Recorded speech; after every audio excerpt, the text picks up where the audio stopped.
Nomads 15 Der große Krieg von Alan J. Stark Kapitel 1 Rückblende Dallas Jablonski mochte keine Ausflüge in den Weltraum, aber sie waren ein notwendiges Übel.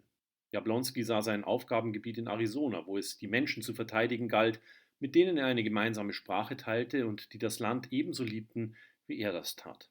Jetzt saß er neben einem von Blakes Piloten und sah aus dem Cockpit eines kleinen Schiffes hinaus ins Weltall. Er konnte nie verstehen, wie jemand in den vielen kleinen leuchtenden Punkten mehr sehen konnte als fremde Sonnen verloren in der Dunkelheit. Dallas Jablonski würde es nicht im Traum einfallen, den blauen Himmel über der Wüste für die kalte, sterile Finsternis des Weltalls einzutauschen. Die Nächte in der Wüste waren zwar ebenfalls kalt, aber sie waren dennoch voller Geräusche und Gerüche. Die Sterne waren kalt, aber die Sonne über Arizona brannte wie ein zorniger Gott, der seine Geschöpfe lehren wollte, ihn zu fürchten. Dallas liebte den Sand und die Felsen, die je nach Tageszeit ihre Farbe wechselten, die Stimmungen, die sie erzeugten, am Morgen, am Mittag und am Abend. Im Schwarz des Alls gab es hingegen nichts, das seine Gefühle erregte. Selbst das Flimmern der Gestirne war nicht vorhanden, das ihnen ansonsten etwas Pulsierendes, Lebendiges verlieh. Wir sind gleich da, informierte der Pilot und deutete auf einen Punkt voraus, der wie ein heller Stern leuchtete. Das ist die Achilles. Blake wird Sie an Bord willkommen heißen. Ich bin schon sehr gespannt, meinte Jablonski lapidar, dessen Neugier sich in Grenzen hielt. Als sie näher gekommen waren und die Geschwindigkeit verringerten, erkannte Jablonski weitere Schiffe, die die Achilles begleiteten. Es mussten Hunderte sein. Der Pilot aktivierte das Navigationshologramm, das sich blau schimmernd über der Konsole aufbaute und die vielen Objekte sichtbar machte. Dallas sah eine Unmenge unterschiedlichster Raumfahrzeuge, die die gigantische Achilles umschwärmten. Er blickte auf die Daten, die das Holo zeigte. 460 Kanonenboote, 20 Fregatten und 44 Zerstörer. Und soviel er wusste, war das nur ein Teil der Flotte, die Blake befehligte. Bei derartigen Dimensionen begannen Dallas Gedanken vor Panik zu rasen. Ihn plagten Zahlen und Statistiken, die mit der Versorgung so vieler Soldaten zu tun hatten. Jablonski hatte Angst davor, irgendwie damit in Berührung zu kommen und in die Probleme hineingezogen zu werden, die eine solche Logistik mit sich brachte.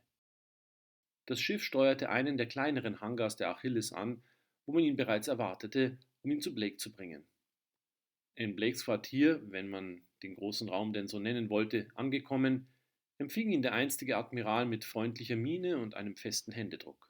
Wie du gewiss bemerkt hast, begann Blake und bot Jablonski an, auf einer bequemen Couch an einem niedrigen Tisch Platz zu nehmen, plane ich große Dinge. Ja, das habe ich, antwortete Jablonski, als er sich setzte. Es ist tatsächlich unübersehbar. Blake öffnete eine Vitrine und holte eine Flasche Whisky und zwei passende Gläser heraus. Damit kehrte er zu Jablonski zurück, ließ sich neben ihm nieder und stellte die Gläser auf den Tisch.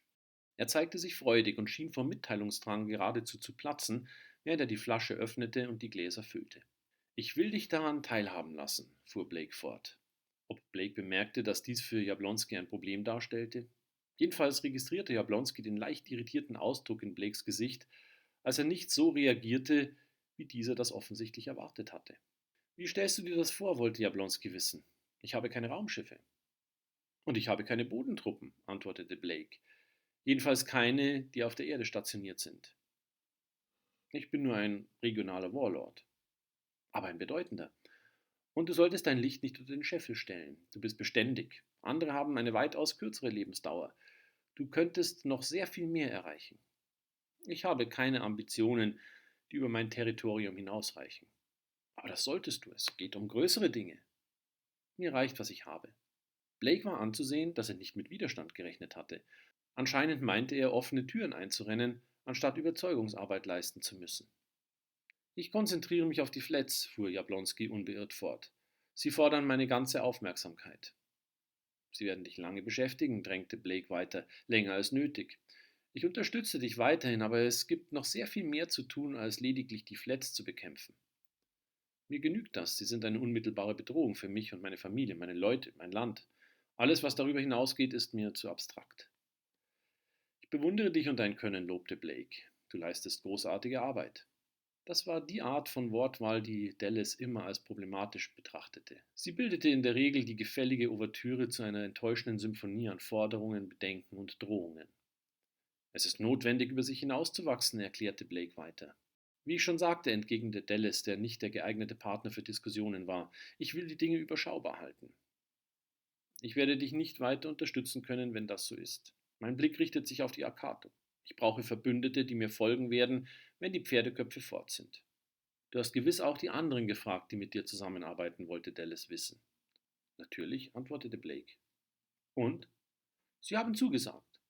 Blake hob sein Glas und nahm einen genüsslichen Schluck, als wolle er nachträglich auf diese Allianzen anstoßen. Eigner, Leville, Diaz und Felton sind bereits an Bord. Aber ich hätte sie gerne dir unterstellt. Sie respektieren dich und hätten kein Problem, von dir Befehle zu erhalten. Dallas war verblüfft. Du bist also schon ziemlich weit vorwärts gestimmt. Inzwischen solltest du mich kennen, konterte Blake. Was sagen die anderen über die Zeit nach den Akato? Wie ich erkennen sie die Notwendigkeit an, Ordnung zu schaffen, um weiteren Bedrohungen aus der Tiefe der Galaxis zu begegnen. Wie ich schon sagte, Dallas drehte sein Glas zwischen den Fingern, ich habe keine großen Ambitionen und was du vorhast, klingt mir sehr nach einer Militärdiktatur. Wie kommst du darauf? Du redest mit Warlords, aber offenbar nicht mit Regierungsvertretern. Die mögen zwar schwach sein, aber sie sind gesetzmäßig legitimiert und sollten in deinen Überlegungen eine Rolle spielen. Blakes Miene versteinerte. Jablonski konnte nicht sagen, ob er sich ertappt fühlte oder ob er diesen Aspekt in seinen Plänen schlichtweg übersehen hatte.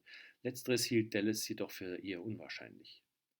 Bist du plötzlich ein Freund der Regierungen geworden, wunderte sich Blake. Es geht mir lediglich um den richtigen Weg, hielt Jablonski dagegen. Ich muss die Präsidentin nicht gut finden, aber sie stehen in einer relativen Stellung als von Gott gegeben.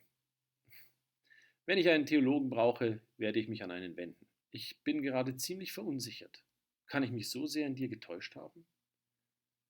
Bisher hatten wir das Thema Putsch noch nicht. Ich rede nicht von Putsch, nur von einer Alternative. Dallas Jablonski hatte keine Lust auf haarspalterische Argumente. Ich muss darüber nachdenken. Die Zeit gebe ich dir gerne. Während des Rückflugs war Dallas Jablonski tief in sich versunken. Der Pilot versuchte ihn in belangloses Geplauder zu verwickeln, gab aber nach mehreren Anläufen auf. Dallas plauderte zwar gerne, doch im Moment war ihm nicht danach. Gerade hatte sich sein Blick auf die Welt komplett verändert und er musste sich neu orientieren. Zurück im Stützpunkt, nördlich von Phoenix, verkroch er sich in seinem Büro, um weiter über seine Situation nachzudenken. Es war klar, dass er seine Strategie neu ausrichten musste. Eine Strategie, in der Blake eine geringere Rolle zu spielen hatte als gewohnt. Der Kommunikator auf seinem Schreibtisch summte. Dallas schaltete den Kanal frei und einer seiner Offiziere meldete sich. Ihre Tochter und Ihr Sohn sind hier, informierte der Mann. Dallas Jablonski war gerade nicht in der Stimmung, mit den beiden zu sprechen. Besonders nicht mit Ramona, deren Ambitionen ihn überforderten und die gewiss von dem Ergebnis des Treffens mit Blake enttäuscht sein würde.